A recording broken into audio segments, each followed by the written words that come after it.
Mon téléphone a vibré 3 fois d'affilée, le genre de vibration rapide qui annonce des ennuis, pas des mêmes. J'étais à mon bureau, en train de terminer un email destiné à un cadre supérieur d'une grande compagnie aérienne, quand la bannière est apparue en haut de mon écran, fratrie seulement. J'ouvre rarement cette conversation de groupe. C'était une idée de mon frère Thomas, et il l'utilisait surtout pour poster des selfies de lui à la salle de sport ou des blagues qui semblaient toujours retomber sur moi. Mais les messages s'accumulaient si vite que je ne pouvais plus les ignorer. J'ai soupiré, j'ai pris mon téléphone et je l'ai déverrouillé. Thomas, vol réservé pour Ibiza. C'est parti. Clara, enfin, des vacances juste entre frères et sœurs. Je suis tellement heureuse pour vous trois. Vous le méritez. Cœur rouge, j'ai froncé les sourcils. Vous trois. Un autre message est apparu avant que je puisse réagir. Thomas, juste pour être clair, c'est pour la vraie fratrie seulement. Pas d'invité, pas d'extra. Et puis Clara, qui ne rate jamais une occasion de remuer le couteau dans la plaie, ouais, Chloé, tu vois ce qu'on veut dire. C'est un voyage réservé aux enfants biologiques. J'espère que tu ne le prends pas mal. Pendant une seconde, le bureau autour de moi est devenu flou. Le bourdonnement de la climatisation, le bavardage lointain de l'open space derrière ma porte vitrée, le clic silencieux de mon clavier, tout s'est fondu en un bruit de fond statique. Je fixais le mot « extra ». C'est ce que j'étais pour eux. La fille que papa avait rencontrée quand j'avais 3 ans, pour qui il avait signé quelques papiers, puis qu'il avait traitée comme une invitée de longue durée qu'il était légèrement agacé de ne pas pouvoir expulser. J'ai dégluti difficilement, résistant à l'envie de taper quelque chose de rageur. À la place, j'ai vérifié l'heure sur ma montre, 17h12. Dans 18 minutes, j'avais un appel vidéo avec le PDG de Ciel Azur, l'une des plus grandes compagnies aériennes du pays. Nous finalisions un partenariat entre ma start-up de technologie du voyage et l'ensemble de leur réseau. Ma famille pensait toujours que je faisais un truc avec des applis. Mon ordinateur portable a émis un son. Rappel de réunion. J'ai posé le téléphone face contre le bureau et je me suis redressée sur ma chaise, forçant mes épaules à se détendre. Les affaires d'abord, les sentiments blessés plus tard. Quand l'appel s'est connecté, le visage familier de Philippe Dubois a rempli mon écran. La cinquantaine bien entamée, des cheveux poivre et sel, cette confiance détendue de quelqu'un habitué à commander dans les salles de réunion et sur les pistes de décollage. Chloé, dit-il avec un sourire facile. Ravi de vous voir. Prête à officialiser tout ça? Absolument, ai-je répondu, en adoptant son ton. J'ai les chiffres définitifs pour vous. Pendant la demi-heure qui a suivi, nous avons parlé de métriques, de calendrier d'intégration, d'expérience client. Mon application les avait aidés à gérer les changements de réservation lors d'une vague de retard le mois dernier, et ses dirigeants ne tarissaient pas d'éloges sur la façon dont nous les avions sauvés d'un cauchemar en matière de relations publiques. Vous avez fait quelque chose d'exceptionnel, a dit Philippe en se penchant vers la caméra. Et je ne dis pas ça à la légère. Nous vous voulons à Lyon demain matin pour l'annonce interne. J'ai déjà demandé à mon équipe de vous réserver un siège en première classe sur notre vol de demain matin. J'ai cligné des yeux. Demain? Il a gloussé. Vous avez construit un système qui va vite. J'ai supposé que vous aussi. Vous allez adorer le salon. Je vais demander à mon assistante de vous envoyer les détails. J'ai senti une douce chaleur se répandre dans ma poitrine. J'y serai. Bien. Et Chloé? Oui. Vous avez mérité cela. Ne le minimisez pas, l'appel s'est terminé. Ma boîte de réception a sonné presque immédiatement. Itinéraire Ciel Azur, première classe, départ à 7h. Du même aéroport où serait ma famille. Probablement vers la même heure. L'idée a fait bondir mon pouls pendant une seconde. J'ai imaginé la scène. Moi, glissant dans la file prioritaire pendant qu'il se débattrait avec des bagages à main trop remplis et un billet low cost. Puis je me suis réprimandé. Enfantin. Mesquin. Sauf que... L'était-ce vraiment? Il venait de me dire en toutes lettres que je n'étais pas considérée comme une vraie sœur, que ce voyage était pour les « enfants bio », comme si j'étais un meuble en location qu'il pouvait rendre. J'ai repris mon téléphone et rouvert la conversation. Nouveau message. Maman, s'il te plaît, ne le prends pas personnellement, ma chérie. C'est juste quelque chose qu'ils voulaient faire depuis qu'ils sont petits. Clara, oui, comme ces vacances en famille avant que tu n'arrives. On essaie juste de recréer cette ambiance. Thomas, mais on te ramènera un souvenir. Ma mâchoire s'est crispée. Il ne m'avait pas invité. Il n'avait pas demandé ce que ça me ferait. Il se fichait que je sois assise ici, dans mon propre bureau, avec le logo de ma propre entreprise gravé sur la porte vitrée, sur le point de prendre un vol en première classe avec l'homme qui dirigeait tout leur univers aérien. Il me voyait toujours comme l'extra. J'ai inspiré lentement, puis j'ai tapé, moi? Pas de souci. J'espère que vous passerez un voyage incroyable. 3 petits points sont apparus. Maman, oh, tu es si mature. Je suis fière de toi. J'ai failli éclater de rire. Fière de moi parce que j'acceptais de ne pas vraiment faire partie d'eux. Bien sûr, murmurai-je pour moi-même. Appelons ça de la maturité. J'ai verrouillé mon téléphone et je me suis levée, traversant le bureau pour regarder par la fenêtre. Les lumières de la Défense commençaient à briller, le ciel s'assombrissant vers un bleu profond. Quelque part au-delà de l'horizon, des jets traçaient des chemins dans les airs, reliant des villes, des inconnus, des familles. J'ai pensé à toutes les nuits que j'avais passées à peaufiner du code, à essayer d'empêcher les serveurs de planter, à prendre moi-même les appels du service client à 2 heures du matin. Personne dans ma famille ne connaissait les nuits où j'avais mangé des pâtes instantanées pour payer l'hébergement cloud ou la fois où j'avais vendu ma voiture pour payer un mois de salaire de plus à ma petite équipe. Ils n'avaient jamais demandé. J'avais cessé de proposer. Maintenant, les choses étaient différentes. Nous avions des investisseurs. Nous avions des revenus. Et maintenant, nous avions ciel azur.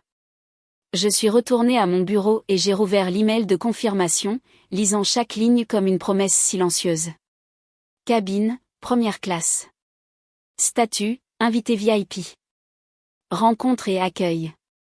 C'était écrit noir sur blanc. Pas extra, pas presque de la famille, pas tu ne te qualifies pas. Invité VIP. Une idée a murmuré dans mon esprit, lente et assurée. Je ne voulais pas de drame. Je ne voulais pas de scène de cris dans le terminal. C'était leur style. Les grosses disputes, les portes qui claquent. Mon style à moi, calme, posé, précis. Laissez-les penser qu'ils m'avaient mise à l'écart. Laissez-les penser que j'allais passer le week-end seul, à faire défiler leurs photos. Et puis, laissez la réalité venir à eux, portant un badge de ciel azur et m'accueillant par mon nom. Ce soir-là, j'ai fait une valise légère. Un blazer souple, un haut ajusté, un jean bien coupé, des baskets blanches impeccables. Élégantes mais confortables. J'ai vérifié mes diapositives une dernière fois, puis j'ai réglé mon réveil pour 4h30. En parcourant les réseaux sociaux avant de dormir, j'ai vu la publication de Clara, déjà en ligne, une capture d'écran des billets pour Ibiza. Légende, voyage en fratrie est-ce vrai? J'aurais pu commenter, j'aurais pu la dénoncer, j'aurais pu déclencher une dispute dans les commentaires. Au lieu de ça, j'ai éteint mon téléphone, je me suis allongée sur mon oreiller, et j'ai laissé la douleur et la colère se transformer lentement en autre chose. De la concentration. S'ils ne voulaient pas de moi de leur côté de la barrière, très bien. Demain, ils verraient dans quel fil je me trouvais vraiment. Avec cette pensée ancrée comme une pierre dans ma poitrine, j'ai finalement fermé les yeux. Le matin arrivait vite. Et leur surprise aussi. Le terminal de Roissy bourdonnait déjà lorsque je suis entrée. Des valises à roulettes, le bavardage fatigué du petit matin, l'odeur du café flottant de tous les coins. J'ai resserré ma prise sur mon bagage à main et j'ai vérifié les écrans de départ. Ciel azur 2011, Lyon, 7h, à l'heure. Parfait. Je me suis dirigée vers la file de sécurité prioritaire, balayant la foule du regard, et c'est là que je les ai vus. Ma mère se tenait près des bornes d'enregistrement automatique, fouillant dans son sac. Thomas prenait des photos de lui en train de bomber le torse à côté de sa valise, et Clara parlait fort de la façon dont les touristes qui vont à Ibiza pour la première fois ont toujours l'air fauchés. J'ai failli faire demi-tour, mais Clara m'a aperçu. Ses sourcils se sont haussés. Chloé? Thomas s'est retourné brusquement. Qu'est-ce que tu fais là? J'ai gardé un visage neutre. Je prends un avion. Clara m'a dévisagé comme si j'avais dit que j'allais sur la Lune. Mais tu ne voyages jamais. Ce n'était pas vrai. Je voyageais constamment. Pour des démos clients, des réunions d'investisseurs, des sommets technologiques. Il ne le remarquait jamais parce qu'il ne demandait jamais. Thomas a ricané. Sur quelle compagnie? Une low-cost ou un truc du genre? Je n'ai pas répondu.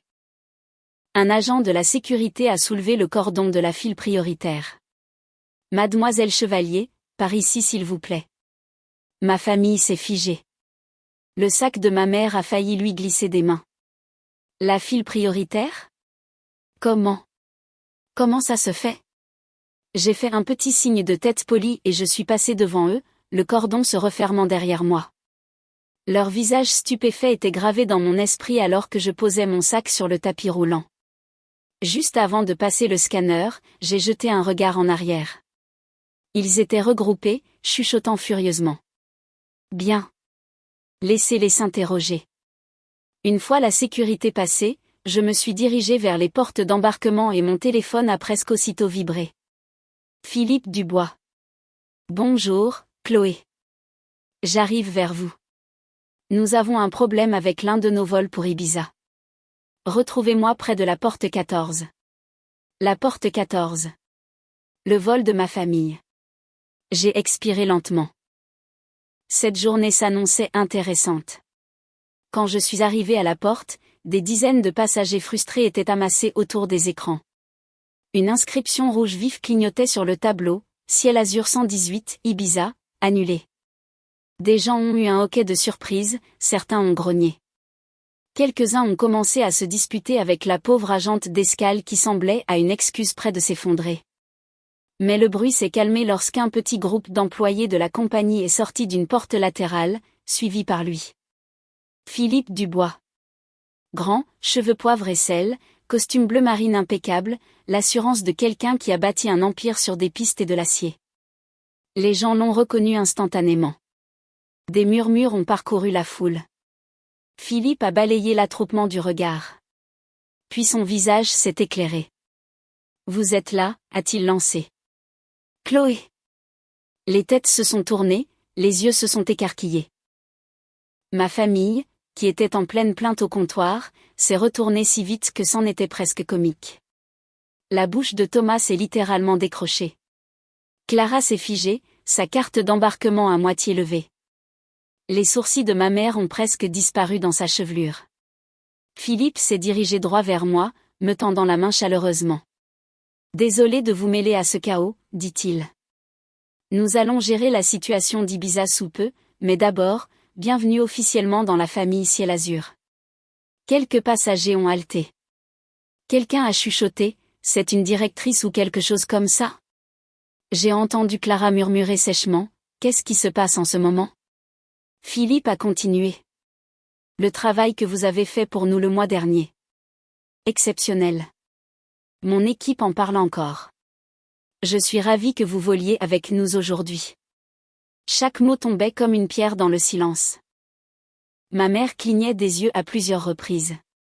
Mais, vous connaissez notre Chloé? Philippe lui a souri poliment. Si je la connais? Votre fille est la raison pour laquelle des milliers de passagers n'ont pas été bloqués le mois dernier. Elle a construit le système qui a sauvé notre programme de vol. Mon cœur a cogné. Une chaleur m'est montée au visage. Pas de l'embarras, mais de la validation. Réelle, indéniable. Prononcée à voix haute. Thomas s'est avancé, la voix tremblante. Attendez, vous êtes en train de me dire qu'elle? Philippe l'a interrompu avec grâce. Oui, c'est l'une des personnes les plus brillantes avec qui notre entreprise a collaboré. Puis il s'est tourné de nouveau vers moi. Allons-nous au salon? Je veux que vous soyez à l'aise avant d'embarquer. J'ai hoché la tête, gardant une expression calme, même si une vague de satisfaction pulsait jusqu'au bout de mes doigts. Alors que nous passions devant la foule, quelqu'un a marmonné, elle doit être importante. Derrière moi, Clara a bafouillé, elle. Elle ne nous a rien dit de tout ça. Philippe a entendu et a souri légèrement. Certaines personnes n'ont pas besoin d'annoncer leur succès. Elles se contentent de le vivre. Je n'ai pas regardé en arrière, mais je pouvais sentir le choc de ma famille me suivre comme une ombre. Et pour la première fois de ma vie, ça ne faisait pas mal. C'était comme la liberté. Le salon exécutif de Ciel Azur ressemblait à un autre univers. Lumière tamisée, musique douce, des viennoiseries fraîches alignées comme des œuvres d'art. J'ai pris un siège près de la fenêtre pendant que Philippe s'écartait pour parler avec les opérations. Mes mains ont enfin cessé de trembler. Pas de peur, juste l'adrénaline d'années de sous-estimation qui se fissurait soudainement.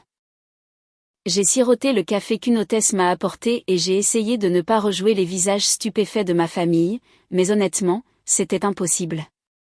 Ils m'avaient regardé comme si je m'étais glissé dans la vie de quelqu'un d'autre, comme si le succès ne pouvait absolument pas m'appartenir. L'outsider. L'extra. Philippe est revenu, vérifiant quelque chose sur sa tablette. Les vols pour Ibiza sont en cours de reroutage. Problème mécanique. Nous allons indemniser chaque passager. Même ma famille, ai-je demandé d'un ton léger. Il m'a jeté un regard amusé. Surtout votre famille. Ciel Azur ne fait pas de discrimination. J'ai reniflé. C'est bien, parce que, si. Il a pris le siège en face de moi. Ça va? J'ai hoché la tête. Mieux que ça. C'est juste étrange qu'il me voie, pour une fois. Les gens voient généralement ce qu'ils veulent voir, dit-il. La réalité finit toujours par les rattraper. Je n'avais pas réalisé que j'avais besoin d'entendre cette phrase jusqu'à ce qu'il la prononce. Une notification a retenti sur mon téléphone. Des SMS affluaient comme un barrage qui cède. De Thomas, c'était quoi ce délire? De Clara, pourquoi tu nous as pas dit que tu travaillais avec cette compagnie aérienne? De maman, ma chérie, cet homme est vraiment le PDG? Tu es importante? J'ai fixé l'écran. Pendant des années, je n'arrivais même pas à leur faire se souvenir de mon anniversaire sans un rappel. Maintenant, ils voulaient des réponses. Maintenant, ça les intéressait. Je n'ai rien tapé. Philippe a jeté un œil à mon téléphone. Si vous avez besoin d'une minute. Je n'en ai pas besoin, dis-je doucement. Plus maintenant. Juste à ce moment-là, un membre du personnel s'est approché. Monsieur Dubois, votre avion est prêt pour l'embarquement. Philippe s'est levé et a ajusté sa veste. Prête, partenaire? J'ai expiré. Plus que prête. Nous avons marché vers la passerelle, passant devant la paroi vitrée qui donnait sur le terminal principal. Et là, regroupée près du comptoir des changements de réservation, se trouvait ma famille. Ils m'ont vu immédiatement. Thomas a levé la main. Chloé, attends. Clara a mis ses mains en porte-voix. Tu prends l'avion avec lui? Ma mère s'est avancée, les yeux écarquillés. Ma chérie, on peut parler? Je me suis arrêtée juste assez longtemps pour croiser leurs regards à travers la vitre. Puis j'ai souri.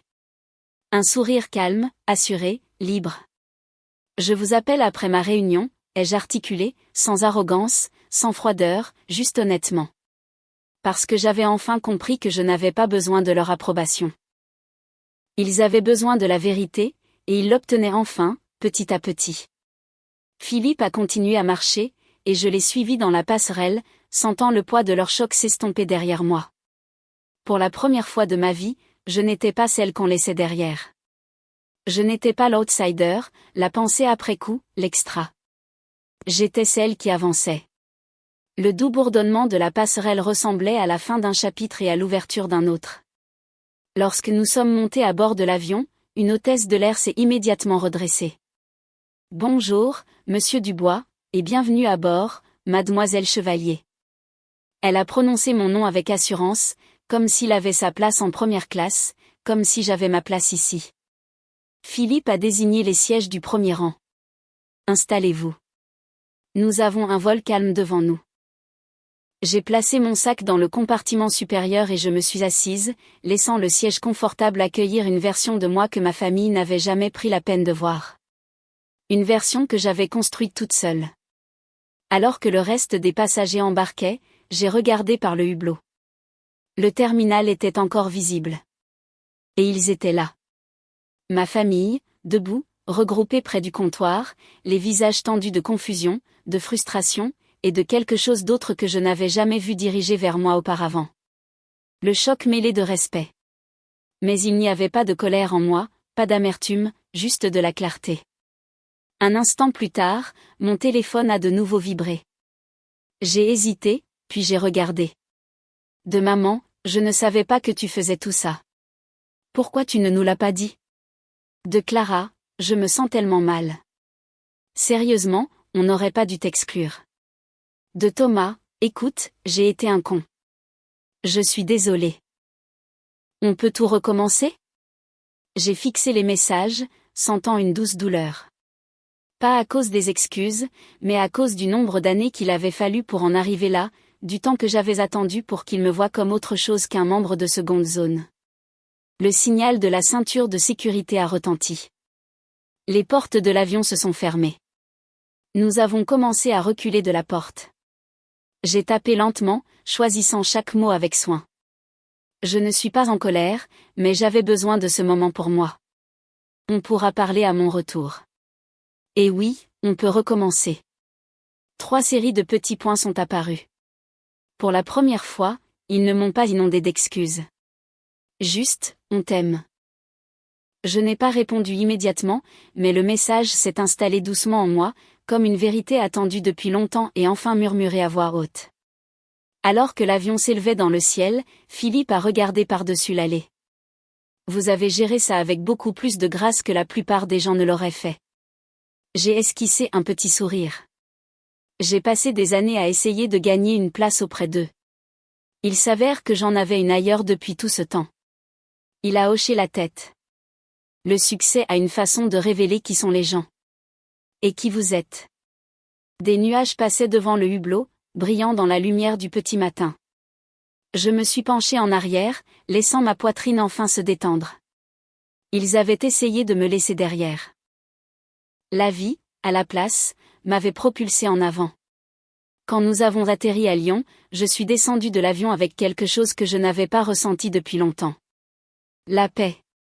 Pas à cause de la vengeance. Pas parce qu'ils étaient choqués.